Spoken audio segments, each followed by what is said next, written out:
กันฝนเอาเสือมาเห็ดกันฝนตกฝนสาดมันยังใบตองมันคือคู่ของน้ำยังคือเก่าเปลี่ยนบ่ได้บ่ใบตองนี่ยังคือเก่าที่เขาเล่นหน้าฝนแล้วเนาะจะไปเห็ดอะไรบ้านมือมันอยู่แล้วนี่ถือว่าเป็นครอบครัวอีกครอบครัวหนึ่งเด้อที่ว่าถูกยากปากมองที่สุดในหมู่บ้านนี่ตอนนี้ในบ้านนี้คิดว่ามีแต่พวกน้องนี่แหละเนาะเอาสบายดีสบายดีสวัสดีพ่อแม่พี่น้อง FC ที่ฮักแพงเบิดสุขุสู่คนเบิดสมองสุบอนเด้อพี่น้องเด้อยินดีต้อนรับเข้าสู่ช่อง YouTube บ่าวลาวพาเพลินคือเก่าคือเดิมพี่น้องเนาะเพิ่มเติมมื้อนี้ก็เข้ามาหาครอบครัวของน้องมิน้องสอนเพิ่นพี่น้องเอ้ยเนาะจากที่ผ่านไปหลายมื้อหลายวันเนาะเป็นสิเป็นเดือนแล้วบ่จักเลือจังใดเนาะเป็นเดือนแล้วบ่จังบ่ได้เข้ามาหาพวกน้องเพิ่นเนาะมื้อนี้ก็สิเข้ามาอัปเดตพี่น้องเอ้ย สิเข้ามาอัปเดตเนาะสำหรับครอบครัวน้องสอนน้องมินี่ก็สิอยู่ในกระตุกกระตอบนั่นแหละพี่น้องเอ้ยเนาะมาเบิ่งนำกันว่าเขาอยู่กันจังไดบาดนี่มันคืออากาศมันคือร้อนกระดอกกระเดี่ยแท้เนาะหลังจากที่บ่ได้มาดนพอสมควรผู้ใดที่ว่าเข้ามาเบิ่งมาชมก็เบิ่งคลิปยาวๆให้บ่าวลาวหน่อยเด้อพี่น้องเอ้ยเบิ่งโฆษณาให้นำหน่อยเนาะแล้วก็ถ้าเกิดมีผู้หลักผู้ใหญ่เนาะบ่ว่าสิเป็นคนลาวคนไทยเนาะภายในและต่างประเทศเด้อถ้าว่ามีจุดประสงค์เนาะอยากช่วยเหลือครอบครัวนี้เฮาก็ยินดีที่จะเป็นสะพานบุญให้เด้อพี่น้องเด้อเนาะบ่อะไรอย่าห่างเนาะไปพบไปเพาะกับน้องสอนน้องมินำกันพี่น้องเอ้ยเนาะไปพร้อมกันเนาะ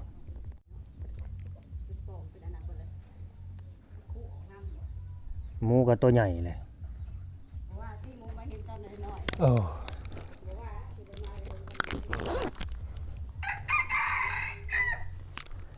เขามารอบนี้มันก็เปลี่ยนแปลงไปหลายเติบแล้วเฮ้ยเพื่อนข้างๆเปลี่ยนแปลงตอนหามานี่เพื่อนในนี่ก็สิเซ่เนาะนี่มาเฮ็ดถือกันมีผู้ใหญ่เฮ็ดให้ซ้ำนี่คือสิดีเนาะเฮ็ดให้น้องซ้อนน้องอันนี้คือสิยกมือสุดศอกเลยแหละยังอันนี้เสื้อก็มาเฮ็ดนั่นพากระจาดระบาดนี่เอามาขังคนบ่อนกำลังว่าหมูใหญ่เลยนี่เด้ใหญ่ขึ้นกว่าเก่าอยู่หมูกระโดนหมูกี้นี่แหละพี่น้องนี่แหละน้องสอนเจ้าของเฮือนพี่น้องเลยเจ้าของเฮือนหรือว่าเจ้าของกระตูบนี่แหละ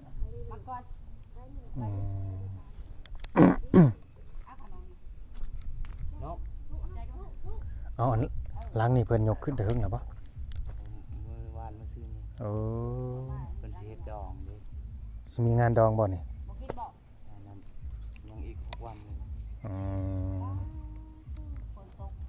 เป็นคนตกบ่มันหอดมันแดดอยู่ใส่กันกระหล่ำบ่อยู่กระหล่ำเล่นกระดาษเนาะอยู่บ่ได้อันนี้สิอยู่ได้แต่กลางคืนมันจ้ะคืนก็คิดนักเลยคืนก็หอดมันหอดมันเน่าได้หรือมันอยู่มันเศร้าภาคนี่ตีใส่ใหม่บ่เก่าแล้วพอสังเกตเบิ่งเด้แม่นบ่บ่อันเก่าหั่นแหละเอ้าแม่นซะบ่บ่ได้มีหยังเปลี่ยนบ่ในนี่นะยังคือเก่ามีแต่มันห่างมันบ่เก่าแม่นบ่ลองสอนแถวบ้านเขานี่นะฝนน่าสิบ่ได้ตกแห้งคือตกแห้งคือสำเรือนเฮามื้อคือบ้านเฮาคือมื้อนั่นน่ะบ่มีบ่อยู่โอ้ยขนาดเรือนเฮายังมีบ่อยู่ใครแต่ว่าบ่มีบ่อยู่ใครมันบ่ฮุบไปที่ก็ไปตกแห้งนี่ผ้านี่นะผ้านี่แหละผ้าตังนี่ตังนี่ไปเลยหลายมื้อนั้นอย่ามันฮุบไปเลยฮะติคนข้างบนบ่อยู่แล้วบัดนี้เบิ่งข้างหน้าพี่น้องเอ้ยนี่ขนาดเที่ยงเฮายังย่านไปอายฮ้อนวุ่นๆอยู่ทางนี้อายฮ้อนอยู่นี่บ่มีลมผ่านมาเลยเนาะเจ้าเราเห็นเรื่องมันเป็นยังไงเนาะเจ้าที่ได้สั่งน้ำพระเจ้าเอาสบายดีปลาลุงดูบ่ครับสบายดี ชื่อหยังก็มังกรซะบ่ มังกร ไปดิลูกไป เอ ดิ อ ปลา ไป ลุง เนาะว่าซั่นดิก็ มังกรมังกรน้อย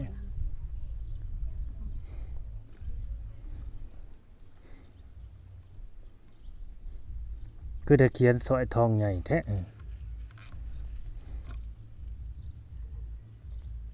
บ่ราคาบ่ได้กินบ่ บ่สิว่าเว้าแล้วก็เมื่อกี้นี่เลยไปหาแม่ นี่มานั่งนำกัน แม่น้องมิเนาะบ่เจอ หรือว่าสิไปนั่งอยู่ผู้บ่เอาไม้ผู้บ่ ไผเฮ็ดอันนี้ อือ บ่น้องซ้อนบ่ โดน เอาไว้นอนเย็นกลางคืนบ่ นอนตากลมบ่มันร้อน เอามีคนอยู่แล้วบ่นี่ตอนนี้อยู่ในนี่บ่โอ้อยู่เทิงโอ้เราเฮ็ดเองเราเลยบ่น่ะหรือว่าจ้าง บ่เฮ็ดเองเลยน้องซอยกัน น้องก็ได้สอยบ่ ซอย ดีแล้วซะเฮ็ดเองบ่ได้เสียเงิน ก็บ่เพื่อนบ่ หาแนวมานั่ง อืม นั่งย่อๆนั่นนี่ลุกขึ้นนี่หน้ามืดเลยได้นี่นะ แต่เราจะก็เปลี่ยนมุมติ เปลี่ยนไปทางใด นี่นั่ง เออ เดี๋ยวได้ปอ คือแน่เนาะแล้วเข้ามาช่วงหลังๆนี่ ชม โชม กินหลาย คิดร้ายบ่หรือว่า แม่นบ่น้องบิ๊กบ่ หรือว่าสิมีน้องอีกบ่จัก ฮะบ่ได้อยากได้มา เว้าอีหยังครับ อ้าว พากันกินข้าวกับหยังมื้อนี้ยังมีอยู่บ่ไข่มดแดงก็ได้ นี่ก็บ่หลาย อ๋อ จะบ่เฮ็ดได้เกินไปแน่ อยากนอนเว้นแหละมื้อนี้อยากนอนแหละบ่ได้นอนบ่มื้อนี้ นอนแล้วนอนอันเดียว ผู้ใดใส่ส่งให้น่ะ ใส่เอง ใส่เฮ็ดแล้วเนาะ หรือว่าใส่ส่งปีนซะดอก กะปิเดี๋ยวใส่เองเนาะ อยากใส่เอง ใส่เอง อันนี้แหละพี่น้องเอ้ยเป็นอีกครอบครัวหนึงที่ว่า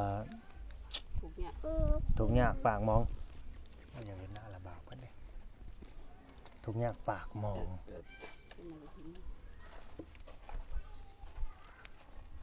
ที่ว่าตั้งแต่เฮาเริ่มกันมาถ่ายนี่ก็มีการช่วยเหลือก็เป็นพวกข้าวสารอาหารแห้งพี่น้องเอ้ย เรื่องเงินเรื่องซ่านนี่ยังเด้อแบบผู้หลักผู้ใหญ่แบบว่าสิสมทบเข้ามาเฮ็ดบรรอยู่บรรเซาให้พวกน้องเพิ่นนี่ยังบ่มีอันนี้ก็ดีหลายคณะสิมีซะแบบผู้ที่สตาร์ทนะพี่น้องเอ้ยเจ้าแรกแหกมานเนี่ยนี่สมทบมาเจ้าแรกเนี่ยนี่เนาะมาก่อนหูจักน้ำอีกเงึกหน้าอีกพยักหน้าใส่อีกจักว่าเอาหยัง นอนกอด ฟังภาษาลาวฮู้เรื่องแล้วว่า เต็มขนมเด้ แกมันกินโลดแกมันกินเลย ไอ้ย่ามาบอกมัน กินมึงดูฮะแกมึงดูยันว่าของเล่นเด้อซิ อ๋อ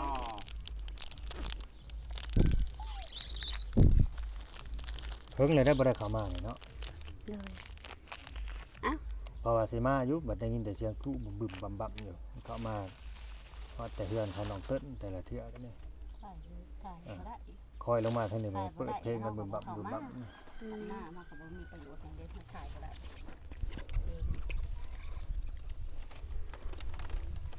ไปได้ข้าวน้ำยังมีกินอยู่ที่ โดยจะเศร้าขอบเด้อก ลางคืนคือนอนได้เนาะ บ่ได้แล้วเนาะ น้องช้อนนี่บ่นอนอยู่หลุมอยู่บ่กลางคืนบ่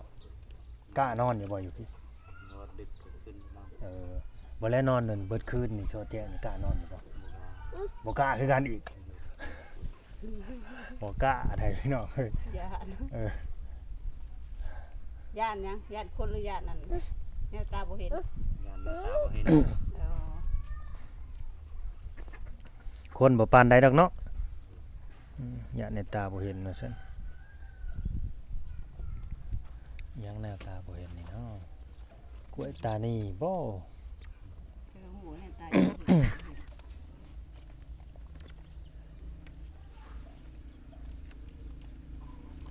ระวังแขนเด้อหยุดยัดเข้าบาทเดียวนะเพราะว่าขนมก่อนมันยัดเข้าบาทเดียว Bây giờ này cái là แขนเด้อ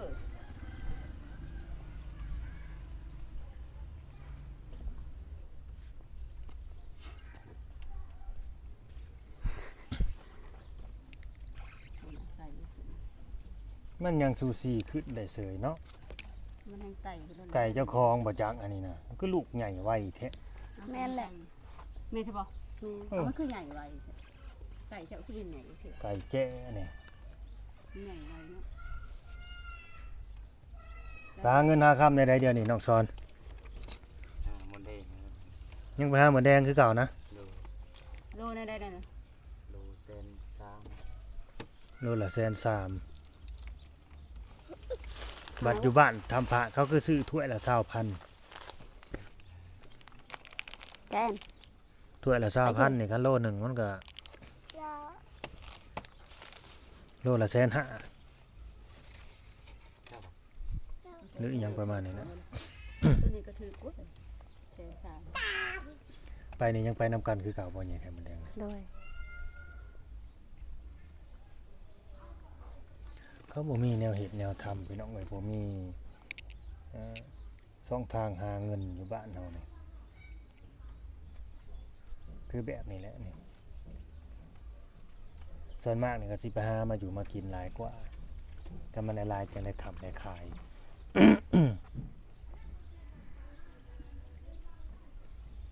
เฮ้ยเคยซื้อข้าวเข้ามาเลยเนาะ ซื้อมาสอบหนึ่ง กินเบิดแล้วบ่ Nhá ยังไม่ได้เบิดบอกเรียกว่าเบิดเพื่อนด้วยนี่ เออ 2 เดือนแล้วมั้ง ยันว่าเบิดแล้วแบบว่าเอาน้ำเพิ่นนี่มากินหั่นน่ะบ่ทันเบิดเนาะ Rồi เอากินอยู่บ่ Rồi 2 เดือน อืม เป็นเรื่องดี แสดงว่าบ่ค่อยสู้กินข้าวกันบ่จักแบบบ่มีของกินแล้วบ่กินนี่นะกินจิบๆแจ๊บๆไปหมอน่ะหิวน้ำบ่จักขึ้นไปกินน้ำบ่จัก ขยันหมอเขียนขนมเหมือนที่ได้ ได้ลูกชายผู้หนึงพี่น้องเอ้ย2 คนเพิ่นเมียน่ะ19 อ่ะ ผัวน่ะ22ว่าซั่นเมียน่ะเฮ้ยยังหนุ่มยังน้อยอยู่แต่ว่าเขาบ่มีต้นทุนพี่น้องเอ้ย อ่ะ ผัวนี่ แล้ว พ่อแม่เสียไปแล้วอันนี้นะสิเว้าให้ฟังเด้อสำหรับ FC ผู้เข้ามาติดตามใหม่ แค่นั้นนะ กลัวเป็นลูกพระ ลูกกำพร้า พ่อแม่ตายเบิด พ่อแม่ตายเบิด คือน้ำน้ำเบา อยู่น้ำนาบาวเมียนี่ก็เป็นลูกกำพร้าพอแม่ยังพอเสียแล้วอะเนาะ Rồi ได้มาอยู่นำกันนี่แหละก็หาและบ่อนอยู่บ่อนเศร้าเขาก็ดิ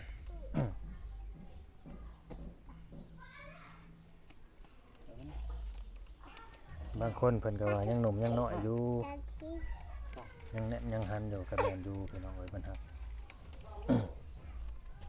ขณะสิไปไสมาไสมันก็ต้องมีต้นทุนเด้การสิไปเฮ็ดเวียก คือเขาจะไปทำงานอยู่ไทยเขาก็ต้องมียังมีเงินเห็ดบัตร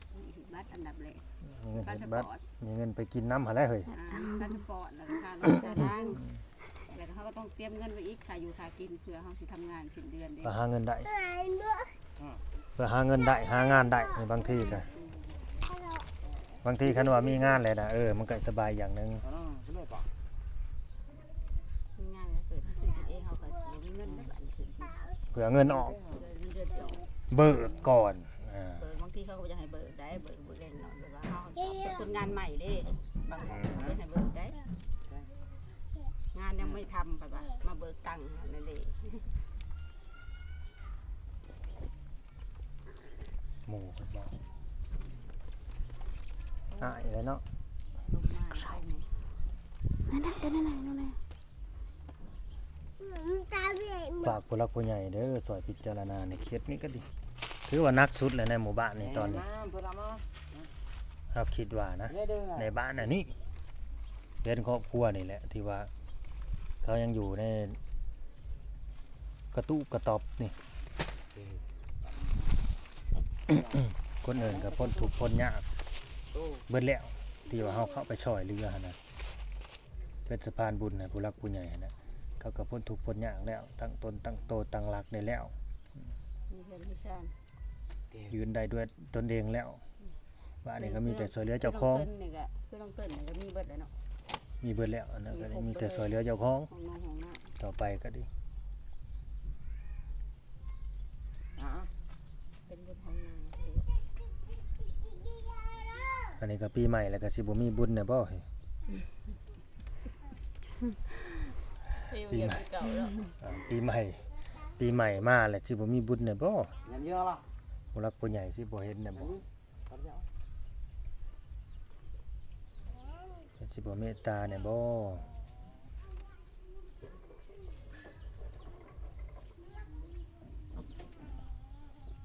Ê, mà sụp cái đồng ăn chạy quá.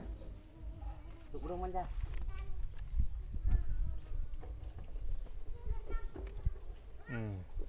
แล่นไปเล่นนำกันพุ่นแหละ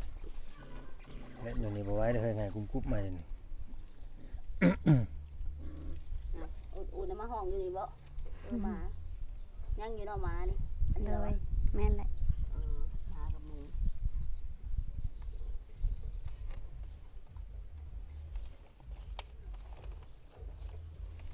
ไข่ อยู่บ่ถ้าพวกหาเลยล่ะ Làm gì tiền phua bên đây chứ? Thì hử. Sụp cái hôm. สมัยเจ้าได้เด็ดลูก สมัยอะไรเล่นลูกแบบนี้นะ Thì sụp đâu vậy? Sụp đâu. เอ็ดเอาแล้วก็เล่น Nào. กิ๊กว่าซั่น เดี๋ยวเด็กน้อยรุ่นนี้อยู่ที่บ้านเฮานี่เขาบ่เล่นแล้วเลย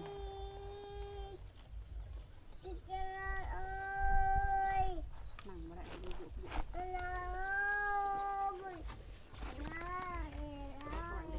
เออ เดี๋ยวเรามาผัวเด้อ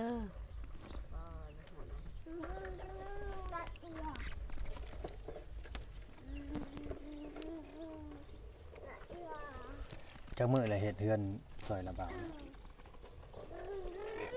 Cũng lại phải phần hết. อ๋อ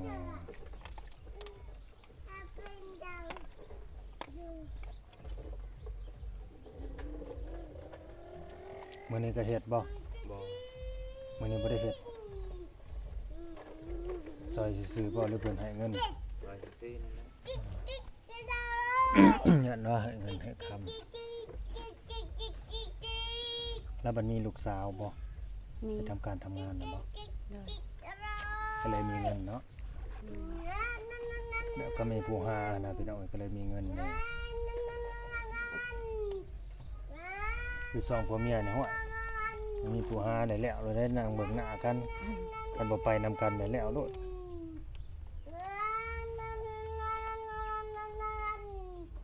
Ê.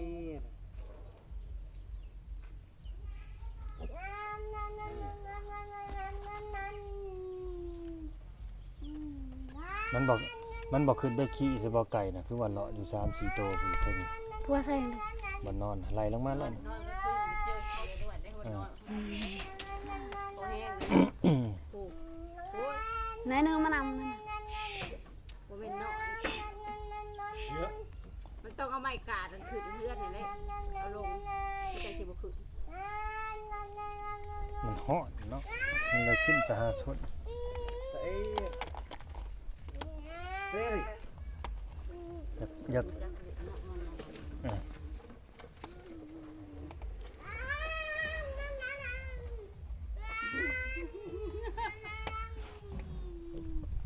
ใหญ่ไว้ให้พอหาเงินซื้อรถจักรให้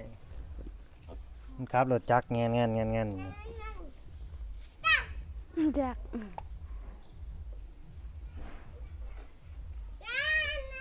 Sẽ. Tao biết rồi. ไฟก็ยังบ่ได้มีคือเก่าบ่ โดย คือละโซคือละเซลก็บ่มีเนาะมันอยู่บนเสาก็เป็นแล้วก็เมื่อยนํพี่น้องเอ้ยให้แต่กำลังใจพวกน้องเพิ่นนั่นล่ะ ก็หวังว่าผู้หลักผู้ใหญ่เพิ่นสิอ่ามองเห็นอันนี้ก็ได้พี่น้อง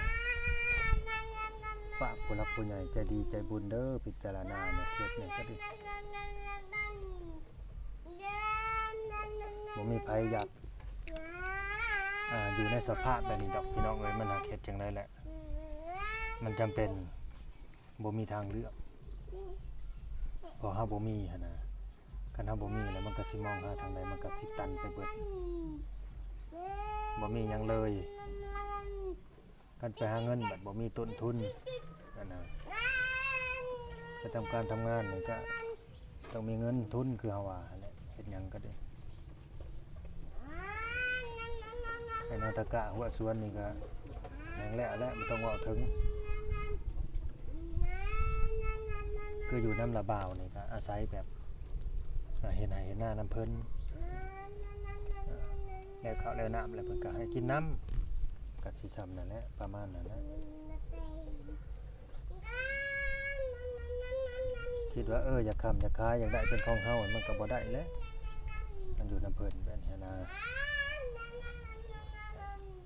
แม่นบ่น้องสอน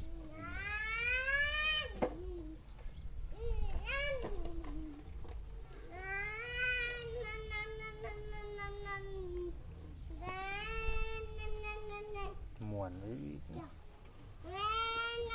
Đây là đi phục lào một cái đó ní nè đi phục lào một cái đó phục lào nằm ở đó โอเคเด้อพี่น้องเด้อฝากกดไลค์กดแชร์กดติดตามเนาะสำหรับเคสนี้ก็ดีจะได้ก็เป็นกำลังใจให้พวกน้องเพิ่นสู้ต่อไปเด้อขอให้มีผู้รักผู้ใหญ่เพิ่นมองเห็นยืนไม้ยืนมือเข้ามาช่วยเหลือซุมเจ้าเนาะเฮ็ดเทือนเฮ็ดซ่านให้มันดีมีบ่อนอยู่บ่อนเช้าที่ว่ามันนานแน่นแข็งแรงกว่านี้หั่นนะหลบแดดหลบฝนได้หั่นนะจะน้อยหน้าฝนมานี่บ่อยากคิดสภาพเด้สิไปฮูบหอบขึ้นเฮือนผู้ใดอีกล่ะ แล้วเปล่าได้อยู่บ่เขาไปซื้อได้ยังฝน ห้วยกันมันน่ะมันก็สิจำเป็นนั่นแหละเฮ็ดได้ซะนิวซีแลนด์คือเฮือนนี่พุ่นแล้วเฮ้ยมันบ่มีบ่อนอยู่เลยเด้ฟ้าฝนมาหั่นนะพี่น้องเอ้ยแบบฟ้าใหม่ฝนใหม่นะเพราะว่าแถวนี้มันยังบ่ทันได้มีฟ้าใหม่ฝนใหม่บ่ทันได้เข้า ขนาดเพื่อนเฮาเนี่ยสารกับบ่เนาะอันนี้น่ะไปแล้วแหละหลังคาแบบนี้บ่อยู่ดอก ขาดแล้วดิ ขาดแล้วบ่เสือกยังให้ดึงมัน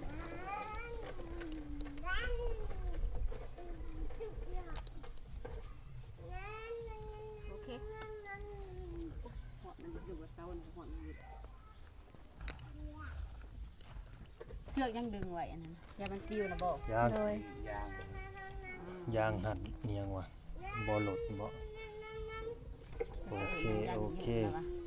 อยู่ดีมีแรงแพงแบ่งปันขอบคุญขอบคุณ FC เด้อที่เข้ามาเบิ่งมาชมตั้งแต่ต้นจนจบคลิปแล้วก็ติดตามให้กำลังใจพวกน้องเพิ่นเด้อพี่น้องเอ้ยเนาะขอให้บุญรักษาเทวดาคุ้มครองซุมเจ้าเนาะให้สมหวังสมปรารถนาเด้อคิดสิ่งใดก็ดีเนาะเอาสบายดีน้องๆ สบายดี สบายดี